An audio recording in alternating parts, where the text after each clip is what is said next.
Hello નમસ્કાર વિદ્યાર્થી મિત્રો, વેદ ડિજિટલ એજ્યુકેશનમાં આપનું હાર્દિક સ્વાગત છે।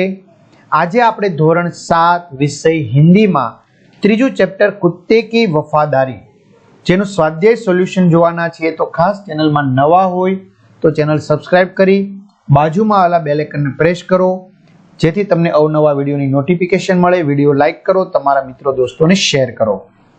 બરાબર, तो જોઈએ कुत्ते की वफादारी જેનું સ્વાધ્યાય સોલ્યુશન। તો પેલું છે ઢાંચે પર સે કહાની लिखी, એટલે કે તમને કેટલાક મુદ્દાઓ આપવામાં આવેલા છે, એ મુદ્દાઓ પરથી તમારે આખી વાર્તા લખવાની છે। તો એક નોકર द्वारा हार चोरी करना, सेठ का सभी नौकरों से पूछना, किसी का चोरी कबूल न करना, सेठ द्वारा युक्ति करना, प्रत्येक को 7-7 इंच की लकड़ी देना, जादू की छड़ी होने की बात कहना, दूसरे दिन दिखाने को कहना, चोर की लकड़ी 1 इंच बढ़ जाएगी, घर जाकर हार चुराने वाले नौकर का 1 इंच लकड़ी काटना, दूसरे दिन चोर का पकड़ा जाना। तो पहलू छे मित्रों सेठ की चतुराई। जवाब, सुंदर नगर में आपणे शुं आपशुं शीर्षक सेठ की चतुराई। सुंदर नगर में माणिकचंद नाम का एक सेठ रहता था। उसके घर में कई नौकर चाकर थे। एक दिन सेठानी अपना कीमती हार मेज पर ही रखकर किसी काम से चली गई। एक नौकर ने मौका देखा और हार चुरा लिया। सेठानी लौटकर आई तो मेज पर हार न देखकर सन्न रह गई। उसने सेठ से हार की चोरी की बात की। सेठ ने सभी नौकरों को बुलाकर पूछा, परंतु किसी ने हार की चोरी कबूल नहीं की। सेठ बुद्धिमान थे, उन्होंने एक युक्ति की। उन्होंने प्रत्येक नौकर को 7 इंच की लकड़ी दी और कहा, देखो यह जादू की छड़ी है, तुम इसे घर ले जाओ, कल लाकर मुझे दिखाना, जिसने हार चुराया होगा उसकी लकड़ी 1 इंच बढ़ जाएगी।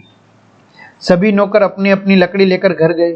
हार चुराने वाले नौकर ने सोचा, मैंने हार की चोरी की है इसलिए मेरी लकड़ी 1 इंच बढ़ जाएगी, क्यों न मैं 1 इंच लकड़ी काट दूं, तो 1 इंच बढ़ने पर ही वह 7 इंच की ही रहेगी। ऐसा सोचकर उसने अपनी लकड़ी 1 इंच काट दी। दूसरे दिन सभी नौकर अपनी अपनी लकड़ी लेकर सेठ के घर पहुंचे। सेठ ने प्रत्येक की लकड़ी देखी। एक नौकर की लकड़ी 1 इंच कम थी। जरा सा धमकाने पर उसने चोरी कबूल कर ली। सेठ ने उससे हार वापस लिया और उसे नौकरी से निकाल दिया। इस तरह सेठ ने युक्ति से हार को चुराने वाले नौकर को पकड़ा। अब विद्यार्थी मित्रों, તમારે 7મા ધોરણને લગતું તમામ પ્રકારની વસ્તુ આપણી વેદ ડિજિટલ એજ્યુકેશન નામની એપ્લિકેશન, બરાબર, એમાંથી તમને મળવાની છે, જેમાં પાઠ્યપુસ્તકની સમજૂતીના વિડીયો, સ્વાધ્યાય, અભ્યાસ, વિષય પ્રમાણે મટીરિયલ, અસાઇનમેન્ટ, પરીક્ષાના પેપરો, એકમ કસોટીના પેપરો, સ્વાધ્યાય પોથી, આ બધાની પીડીએફો। તો જ્યાંથી ગેમ ડાઉનલોડ કરો ત્યાં જઈને વેદ ડિજિટલ એજ્યુકેશન નામની એપ્લિકેશન ડાઉનલોડ કરી લો।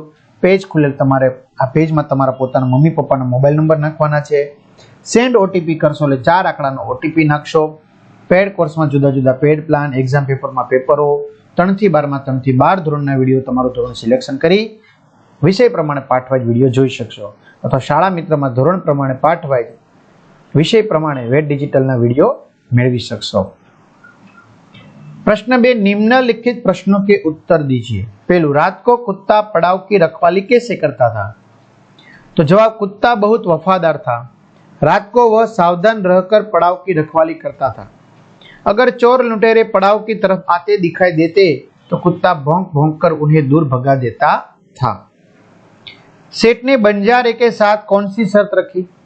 तो बंजारा सेठ के पास उधार रुपये लेने के लिए आया था, परंतु रुपये के बदले में गिरवी रखने के लिए उसके पास कुछ भी नहीं था। तब सेठ ने बंजारे से कहा कि तुम अपना कुत्ता ही जमानत के रूप में रख दो, जब तुम सारे पैसे लौटा दोगे तब कुत्ता तुम्हें वापस लौटा दूंगा। इस प्रकार सेठ ने बंजारे के आगे रकम के बदले में कुत्ते को गिरवी रखने की शर्त रखी। त्रीजू, सेठ ने कुत्ते को क्यों मुक्त कर दिया? तो सेठ के यहाँ चोरों ने डाका डाला था। कुत्ते ने चोरों का पीछा किया। चोरों ने दूर जंगल में जाकर सारा माल जमीन में गाड़ दिया, फिर वे भाग गए। कुत्ता सेठ जी को जंगल में ले गया और भौंक भौंक कर वह जगह बताने लगा जहां चोरों ने माल गाड़ा था। थोड़ा खोदने पर ही चुराया गया सारा सामान मिल गया। सेठ जी की खुशी का पार न रहा। कुत्ते की वफादारी पर मुग्ध होकर सेठ जी ने उसे मुक्त कर दिया। चौथुं, कुत्ते की वफादारी कहानी से क्या शिक्षा मिलती है? बराबर, तो आ कुत्ते की वफादारी जे छे बराबर एनाथी आपने शुं सीख मळे छे? तो लाखा ने अपने कुत्ते को सेठ को छोड़कर अपने पास आते देखा तो जल्दबाजी में उस पर लाठी का प्रहार कर दिया, उससे कुत्ते की मृत्यु हो गई। इस कहानी से हमें यह शिक्षा मिलती है कि कोई भी काम जल्दबाजी में नहीं करना चाहिए, सोच समझकर ही कोई निर्णय लेना चाहिए। जल्दबाजी में काम करने पर बाद में लाखा बंजारा की तरह पछताना पड़ता है। बराबर, तो आ आपने सीख मळे छे। त्रीजू, निम्न वाक्य में रेखांकित शब्द का लिंग परिवर्तन करके वाक्य फिर से लिखिए। शेठ ने कहा रुपये तो मैं दे दूंगा, तो शेठानी, जो मित्रों હવે આખો વાક્યનો ભાવાર્થ બદલી છે। શેઠાની ने कहा रुपये तो मैं दे दूंगी, जो दूंगा है दूंगी। बंजारे को बहुत दुख हुआ, बंजारिन को बहुत दुख हुआ। ऊंट की पीठ पर सामान लदा है, ऊंटनी की पीठ पर सामान लदा है। मैदान में लड़का खेल रहा है, मैदान में लड़की खेल रही है। चौथु, बक्से में से लिंग आधारित शब्दों के जोड़े मिलाइए और उनका वाक्य में प्रयोग कीजिए। शिष्य, तो साथे शिष्या, शिष्य गुरु की सेवा कर रहा है, शिष्या गुरु की सेवा कर रही है।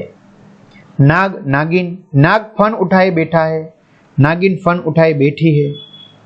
शिक्षक, शिक्षिका, शिक्षक पढ़ा रहा है, शिक्षिका पढ़ा रही है। गाय, बैल, गाय दूध देती है, बैल किसान का मित्र है। देव, देवी, देव प्रसन्न होकर वरदान देते हैं, देवी प्रसन्न होकर वरदान देती है। घोड़ा, घोड़ी, महाराणा का घोड़ा वफादार था, मालिक के लिए घोड़ी ने प्राण दे दिए। पांचवू, रेखांकित शब्द की संज्ञा पहचानिए। सैनिक हमारे देश की रक्षा करते हैं, सैनिक जातिवाचक संज्ञा। हमें देश की प्रगति के बारे में सोचना चाहिए, देश की प्रगति के बारे में सोचना चाहिए, देश जातिवाचक संज्ञा। गंगा भारत की पवित्र नदी है, नदी जातिवाचक संज्ञा। तो आ रीते विद्यार्थी मित्रों सरस मजाનું સ્વાધ્યાય સોલ્યુશન અહીં પૂર્ણ થાય છે। તો આવી રીતે તમારે બધા જ વિષયના સરસ મજાના સોલ્યુશન જોતા હોય તો આપણી વેદ ડિજિટલ એજ્યુકેશન નામની એપ્લિકેશનમાંથી પ્રાપ્ત થશે। ત્યાં સુધી રાખીએ। અસ્તુ, જય હિન્દ, જય ભારત।